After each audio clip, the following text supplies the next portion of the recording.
የማህበረሰብን የምግብ ዋስትና ለማረጋገጥ በርካታ ስራዎች ሲሰሩ ቆይተዋል።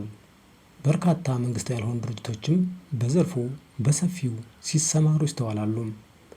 በላሊበላና በዙሪያው ባለው የላስታ ወረዳ በተለያዩ የልማት ስራዎች ተሰማርተው ማህበረሰብን ተጠቃሚ እያደረጉ ካሉ መንግስት ያልሆኑ ድርጅቶች መካከል ሉትራል ወርልድ ፌዴሬሽን አንዱ ነው። ድርጅቱ በላሊበላና በላስታ ወረዳ በርካታ ስራዎችን ሲሰራ የቆየና በመስራት ላይ ያለም ድርጅት ነው። እየሰራቸው ካሉት አበይት ስራዎች መካከል የማህበረሰቡን የምግብ ዋስትና ለማረጋገጥ ያመች ዘንድ ማለትም ትልልቅ ወንዞችን በመገደብ በመስኖ ላይ በርካታ ስራዎችን እየሰራ ያለ ድርጅት ነው። በላሊበላ ከተማ ናኩተላብ ቀበሌ የቀጭን አበባ ወንዝን በመጠቀም የምግብ ዋስትናቸውን ለማረጋገጥ የሚሰሩ አርሶ አደሮች ወንዙን ለመስኖ ገድቦ በማዋል በርካታ አርሶ አደሮች የተለያዩ የሰብል ዝርያዎችንና አትክልቶችን በማልማት ምርትና ምርታማነታቸውን እያሳደገ መጥቷል። በላስታ ወረዳ የሲሚኖ ወንዝን በመጠቀም በመዳዬ በድራዋና በሹምዣሃም ክረምት እስከ በጋ የሚፈሱ ወንዞችን በመገደብ አርሶ አደሩ የምግብ ዋስትናውን እንዲያረጋግጥ በማድረግ ረገድ አንጸባራቂ ስራዎችን እየሰራ ያለ ድርጅት ነው። አሁን እንግዲህ ሉትራል ረጅም ሰዓቱ ነው እዚህ ላስታ ላሊበላ ላይ ከገባ። እንግዲህ እኔ ያኔ ልጅ እያለሁ በዘጠናዎቹ አካባቢም እናንተም እንደምታውቁት ቀጭን አበባ የሚባለው አካባቢ ላይ ትልቅ የመስኖ ግንባታ ገንብቶ አሁን አጠቃላይ የህብረተሰቡን እዛ አካባቢ ያለውን የኑሮ ዋስትና በማረጋገጥ በኩል በጣም ትልቅ ስራ የሰራበት ቀጭን አበባ። ሁለተኛ ሜዳጌ የምንለው እዛው ለላሊበላ ቅርብ የሆነ ቦታ እሱንም ካናል ተሰርቶ ሙሉ በሙሉ ያስረከብንበት አለ። ሁለተኛ እዚህ ሽምሻሃ አካባቢ ደራዋ የሚባል አንድ ሳይት አለን። እሱንም አጠቃላይ ስራው ሙሉ በሙሉ ተሰርቶ አርሶ አደሩ አሁን ተጠቃሚ የሚሆንበት ነው።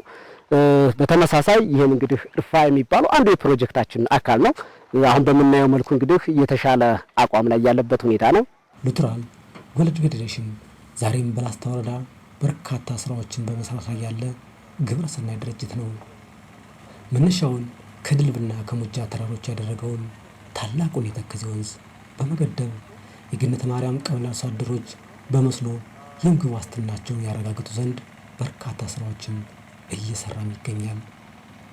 በርካታ አርሶ አደሮችን ተጠቃሚ የሚያደርገውን የተከዜ ወንዝን በተሻለ መልኩ በመገደብ የአርሶ አደሮችን የምግብ ዋስትና ለማረጋገጥ ያመች ዘንድ ሉትራል ወርልድ ፌዴሬሽን ከ18.8 ሚሊዮን ብር በላይ በሆነ ወጪ ይህ ካናል ግንባታውን በወንዙ ላይ እያከናወነ ነው።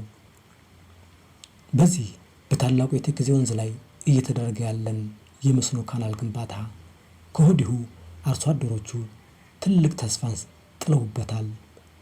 ወንዙን በመገደብ ለታለመለት ዓላማ ለማዋልም ርብርብ እየተደረገ ነው። ፕሮጀክቱ በአጠቃላይ የዊር ስራ አለው። 2500 ሜትር የካናል ስራ የኮንክሪት ካናልና ላይንድ ካናል አለው። እንዲሁም ሰከንዳሪ ካናል 925 ሜትር።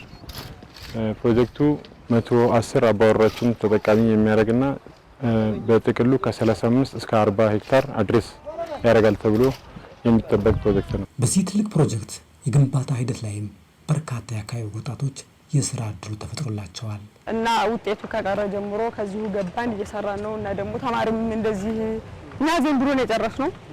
ያጨረሱትም ዝም ብለው ወጣቶቹ ምናምን እየሰሩ ብቻ እየሰራን ነው። እንግዲህ እንደው ከዚህ ባለፈ ይሄ በተለይ ይሄ ተከዜ ወንዝ ነው። ይሄ መስኖ መሰራቱ እንግዲህ አባሲ አርሶ አደር ነው ማሳደሻቸው ይጠቅማል ብለሽ ታስቢያለሽ? ይጠቅማል። ካሁን በኋላ ታቹን በዚህ ያለ አሁን በመሌ የሚሰራ ማለት ነው። ግማሹ የገባለት ግማሹ አልገባለት አለ። ለምሳሌ አሁን የተሰራ ደግሞ ሁሉም ይገባን እያለ ተስፋ አለው ሰው እየሰራ ነው። ዝም ብሎ ራሱ በቃ የቀን ስራ ባይሆንም በነፃ እንሰራለን ምናምን የሚለው አሉ። አርሶ አደሩ በጣም ወርቅ አስተሳሰብ ወርቅ ነው። ለኛም ደግሞ ስራ ፈጠራው ጥሩ ስራ እየሰራ ጥሩ ነገር እያደረግን ነው። ይህ የመስኖ ካናል አርሶ አደሩ በባህላዊ መልኩ ውሃን ጠልፎ ከመጠቀም አልፎ በተሻለ መልኩ ውሃውን በውጤታማነት ይጠቀም ዘንድ ተከዜ ሊገደድ መሆኑን እንዲህ ያሳያል። ለምን የፕሮጀክት መምጣቱ ለአርሶ አደሩ ብቻም አይደለም፣ ተምሮ ስራ ያጣውን አካባቢ ላይ ስራ መስራት እየፈለገ መስራት ያቃተው ሰው ታቅፎ እዚሁ ላይ እኛ ጋር ተጠቃሚ ሆኖ ይሰራል ማለት ነው። የዚህ ታላቅ ፕሮጀክት ግንባታ በተያዘለት ጊዜ ይጠናቀቅ ዘንድ ብሎም በጥራት ተሰርቶ ለታለመለት አገልግሎት ይውል ዘንድ ሰፊ ርብርብ እየተደረገም ነው። በሉትራል ወርልድ ፌዴሬሽን የላስታ የምግብ ዋስትና ፕሮጀክት የዚሁ ፕሮጀክት ግንባታ መሐንዲስና ሱፐርቫይዘር ስለ ታላቁ የተከዜ ወንዝ የመስኖ ካናል ስራና ተያያዥ ስራዎች ብሎም የግንባታውን እንቅስቃሴ አስመልክቶ ተከታዩን ይላሉ። በ2018 ማለት ከ5 ዓመት በፊት የተጀመረ ፕሮጀክት ነው። በተለያየ በተፈጥሮም በሰው ሰራሽም ምክንያቶች ተቋርጦ የቆየ ፕሮጀክት ነው። አሁን እንደምታዩት ይህን ፕሮጀክት ከፍጻሜ ለማድረስ ቱ ዘ ማክሲመም 2 ወር ውስጥ ጊዜ እንጨርሳለን ብለን እናስባለን። ስራውንም በተሻለ መልኩ ለመስራት እየሞከርን እንገኛለን። ያው እንደምታውቁት ተከዜ ወንዝ ትንሽ አስቸጋሪ ነው። ያው ከተፈጥሮም ጋር እየታገልን ነው የምንሰራው እና ከበፊቱ በተሻለ መልኩ በቁርጠኝነት በህዝቡም በጥሩ በትብብር እየሰራን እንገኛለን። ተከዜ ከወንዙ ታላቅነት አኳያ በዚህ ወንዝ የሚሰሩ የካናል ስራዎችን ሁሌም አስቸጋሪ ያደርጋቸዋል። ግን ደግሞ ችግሩን ለመሻገር በዚህ ቦታ የተለየ መላ ስለመዘየዱም ብዙ ተብሏል።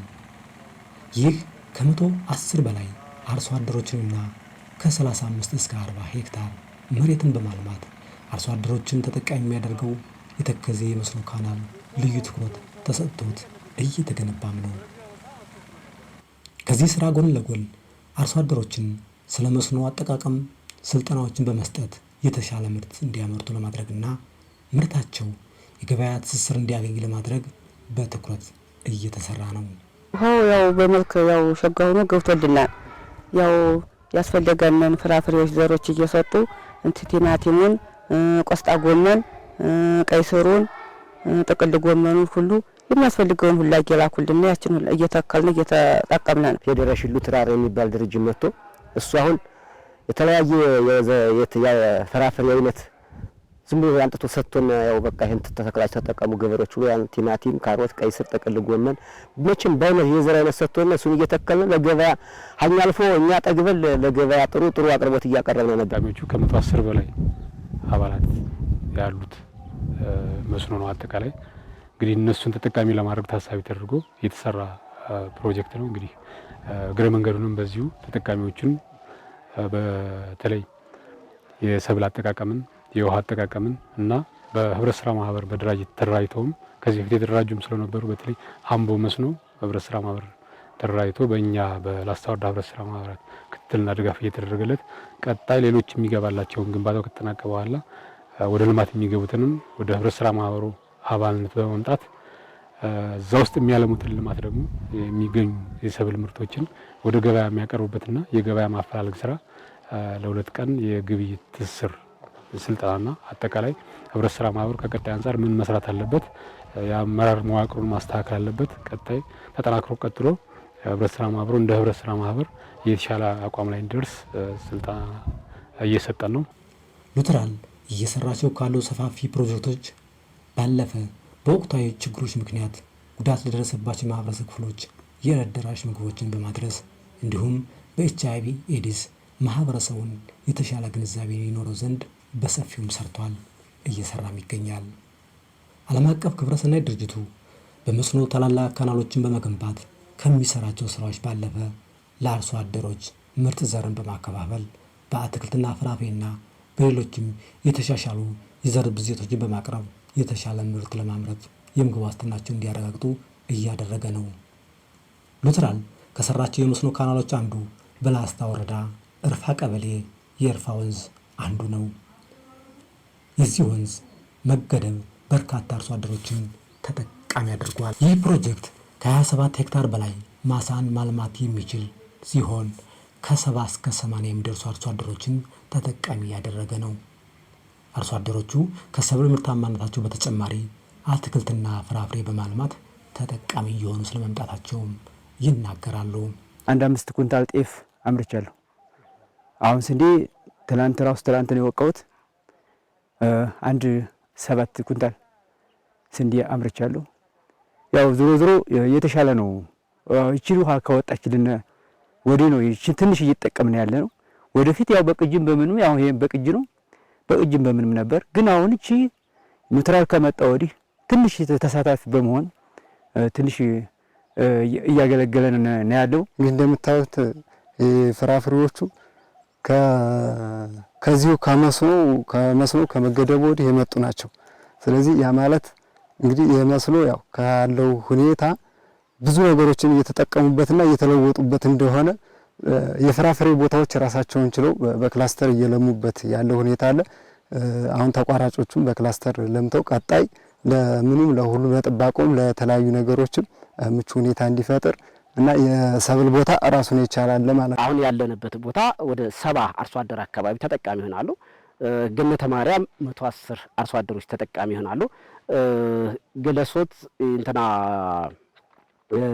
ሜዳጌ በተመሳሳይ ሽምሻሃም በተመሳሳይ እንግዲህ አጠቃላይ ምናልባት እንደ መነሻ ሊሆን የሚችለው ከ300 ከ400 ያላነሰ አርሶ አደር በዚህ በምግብ ዋስትና በማረጋገጥ ወይም ደግሞ ቋሚ የሆኑ ልማቶችን ወይም ደግሞ የመስኖ ፕሮጀክቶችን ሰርተን በማስረከብ ረገድ የተሻለ እንቅስቃሴ ያለበትና ካሁን በፊትም ያለው ልምድ በተለያዩ ቦታዎች እነዚህን መስኖ ግንባታዎችን ሰርተን በማስረከብ ረገድ የተሻለ እንቅስቃሴ ያለበት ሁኔታ ሉትራል ይህን የመስኖ ካናል ከመስራቱ በፊት እዚህ ገባ የሚባል የመስኖ እንቅስቃሴ እንዳልነበርም አርሶ አደሮቹ አጫውተውናል።